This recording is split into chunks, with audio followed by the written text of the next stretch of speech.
Senior صحافی اور تجزیہ کار جاوید چودھری کے مطابق ہمارا عمران خان جیت گیا، فوج کو اس کے مقابلے میں سامنے آنا پڑ گیا۔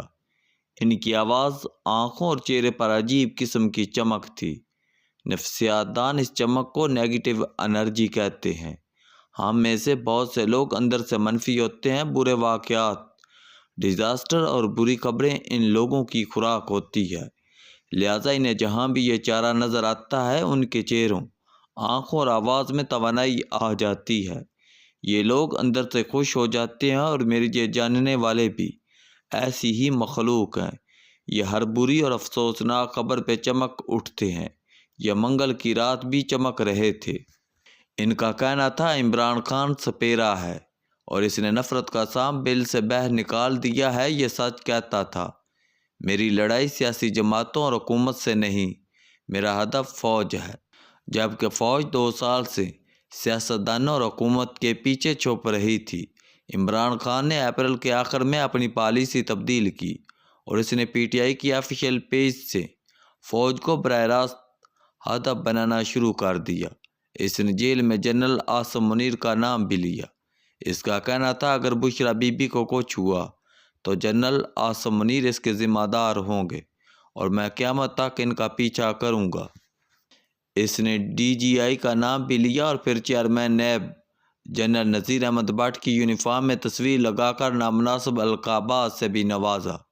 عمران خان نے 9 مئی کو پورے ملک میں احتجاجی جلسے کرنے کا اعلان بھی کر دیا اور اس نے مولانا فضل الرحمان اور محمود خان اچکزئی کو بھی ساتھ ملا لیا، لہذا فوج پریشر میں آ کر پریس کانفرنس کرنے پر مجبور ہو گئی اور اب عمران خان اکیلا اسلامی دنیا کی 5ویں بڑی اور 8ویں فوج کے سامنے کھڑا ہے۔ میرا کپتان ٹیپو سلطان کی طرح گدڑ کی 100 سالہ زندگی کو شیر کی 1 دن کی زندگی پر وار دے گا۔ آپ اب تماشا دیکھنا۔ وہ اس کے بعد چٹکیاں بجانے لگے اور کہکے لگانے لگے جبکہ میں نے انہیں افسوس سے دیکھ رہا تھا۔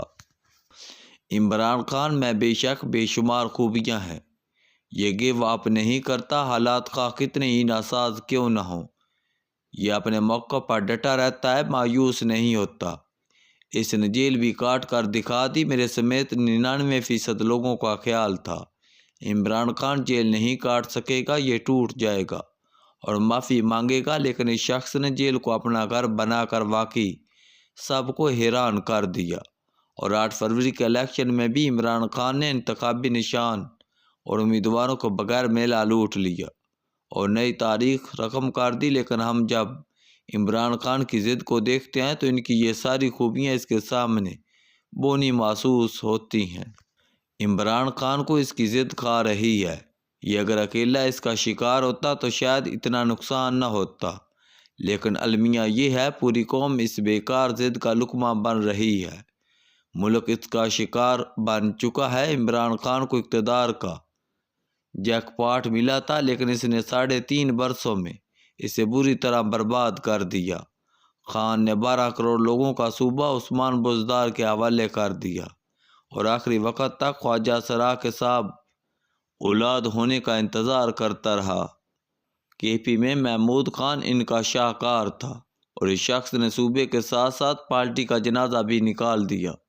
عمران خان نے نریندر مودی سے لے کر پرنس محمد bin Salman, Joe Biden, Tayyip Erdogan اور مہاتیر محمد تک سے بگاڑ لی۔ کابینہ میں روز تبدیلی ہوتی تھی اور قلمدان ادھر سے ادھر اور ادھر سے ادھر آتے دیر نہیں لگاتے تھے۔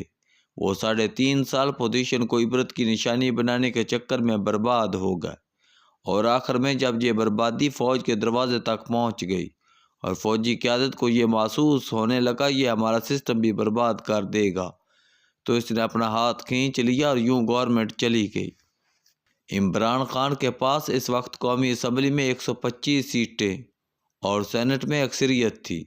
پنجاب، کے پی، کشمیر اور گلگت بلتستان میں ان کی حکومتیں بھی تھیں۔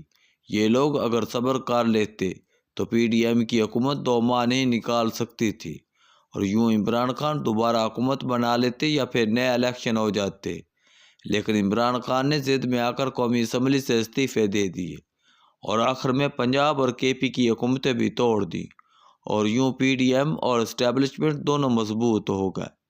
عمران خان جس دن ٹھنڈے دل سے سوچے گا، یہ ماننے پر مجبور ہو جائے گا کہ انہیں 9 مئی جیسی حماقت نہیں کرنی چاہیے تھی۔ آپ کو کور کمانڈر ہاؤس جانے کی کیا ضرورت تھی؟ آپ کو GHQ اور پشاور ریڈیو اسٹیشن پر حملوں کی بھی کیا حاجت تھی؟ آپ پرامن احتجاج کرتے، چیف جسٹس ویسے بھی گڈ ٹو سی یو کے ساتھ آپ کا انتظار کر رہے تھے، مگر عمران خان کے سر پر امام خمینی بننے کا بھوت سوار تھا۔ اس کا خیال تھا اس کے کارکن فوجی تنصیبات پر حملہ کرتے چلے جائیں گے، لوگ ہزاروں سے کروڑوں میں بدل جائیں گے اور یہ آخر میں پولیس لائن اسلام آباد پر حملہ کر کے مجھے چھڑا کر لے جائیں گے، اور اس کے بعد حکومت اور ریاست دونوں دم توڑ دیں گی۔ لیکن یہ نہ ہو سکا اور عمران خان پھنستے چلے گئے۔ عمران خان کو قسمت نے 8 فروری 2024 کے الیکشن کی شکل میں ایک اور موقع دیا تھا۔ عوام نے انہیں ووٹ اور سیٹیں بھی دے دی۔ یہ اگر اس وقت سیز فائر کر دیتے، یہ فرما دیتے ہم KP میں حکومت بنا رہے ہیں اور ہماری حکومت مینجمنٹ اور ایڈمنسٹریشن میں پورے ملک کو حیران کر دے گی، ہم قومی اسمبلی میں بھی اچھی پوزیشن کا کردار ادا کریں گے، تاہم ہمیں الیکشن کے نتائج پر اعتراض ہے اور ہم یہ اعتراض لے کر ٹریبیونلز میں جا رہے ہیں۔ آپ یقین کریں، اس ایک اعلان کے بعد آج عمران خان رہا بھی ہو چکے ہوتے اور اسٹیبلشمنٹ کے ساتھ ان کے تعلقات بھی ٹھیک ہو چکے ہوتے، اور اس وقت میاں شہباز شریف کی گھر واپسی کا سفر شروع ہو چکا ہوتا۔ لیکن عمران خان کی ضد نے انہیں ایک بار پھر آتش فشانی پہاڑ کے دامن میں لا کھڑا کیا اور ان کے سر پر لاوا گرنے لگا۔ ہمیں یہ ماننا ہوگا عمران خان جیل میں فرسٹریشن کا شکار ہے۔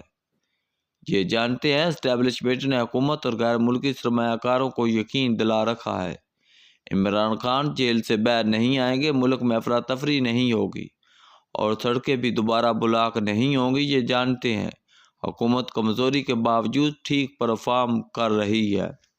سٹاک ایکسچینج نے ریکارڈ توڑ دیے ہیں، غیر ملکی سرمایہ کار آ رہے ہیں، یہ سرمایہ کاری کر رہے ہیں، IMF بھی ملک کو سپورٹ کر رہا ہے، مہنگائی بھی کم ہو رہی ہے اور اب انڈسٹری بھی چلنا شروع ہو چکی ہے۔ یہ جانتے ہیں یہ سلسلہ اگر مزید 6 ماہ چل گیا تو ملک کی سمت درست ہو جائے گی اور اکانومی ٹیک آف کر جائے گی۔ یہ جانتے ہیں ان کی پارٹی بھی آپس میں تقسیم ہو چکی ہے، نظریاتی سیاستدان وکلاء کی نئی لاٹ کو پسند نہیں کر رہے، پارٹی بنانے والے باہر بیٹھ کر تماشا دیکھ رہے ہیں، جبکہ شیر افضل مروت جیسے لوگ مزے کر رہے ہیں، اور یہ لوگ یہ نہیں چاہتے باہر آؤں، کیونکہ اگر میں باہر آ گیا تو ان کی اہمیت ختم ہو جائے گی۔ لہٰذا یہ جانتے ہیں میرے پاس یہی 3-4 مہینے ہیں، میں اگر آج باہر نہ آیا تو پھر میں 5 سال باہر نہیں آ سکوں گا، اور 5 برسوں کے بعد راوی کیا لکھتا ہے اور کیسے لکھتا ہے اس کے بارے میں کچھ نہیں کہا جا سکتا۔ لہٰذا عمران خان نے فرسٹریشن میں 7 مئی کر دیا اور ان کے لوگوں کا خیال ہے ہم نے فوج کو ایکسپوز کر دیا، ہم نے انہیں باہر نکال کر اپنے سامنے کھڑے ہونے پر مجبور کر دیا، جبکہ معاملہ بالکل الٹ ہے۔ فوج نے ایک پریس کانفرنس کی اور اس کے جواب میں PTI نے ٹویٹر ٹرینڈ بنا کر اور جوابی پریس کانفرنس کر کے ثابت کر دیا ان کی لڑائی فوج سے ہے اور یہ فوج کو ہر صورت شکست دینا چاہتے ہیں۔ لہذا پھر نقصان کس کا ہوا، عمران خان کا یا فوج کا؟ مجھے یہ لڑائی پھیلتی ہوئی نظر آ رہی ہے، عدلیہ بھی اس میں داخل ہو چکی ہے اور یہ اگر نہ رکی تو خطرہ ہے یہ جنگ خدا نخواستہ ملک کو 1971 تک نہ لے جائے، اور اگر ہم ایک بار پھر وہاں چلے گئے تو پھر ہماری واپسی ممکن نہیں ہوگی۔ لہذا ہوش کی ضرورت ہے اور یہ انیشیٹو صرف عمران خان کو لینا چاہیے، اسے تھوڑا سا پیچھے ہٹ کر ملک کے بارے میں سوچنا چاہیے۔ اسٹیبلشمنٹ کسی فرد کا نام نہیں، یہ پورا ادارہ یا کئی اداروں پر مشتمل ہے، ایک جائے گا تو دوسرا آ جائے گا اور وہ بھی وہی کرے گا جو پچھلا کرتا رہا۔ لہذا یہ جنگ کبھی ختم نہیں ہو سکے گی۔ خان کو چاہیے یہ ضد کی قربانی دے کر ملک، پارٹی اور اپنے آپ کو بچا لے۔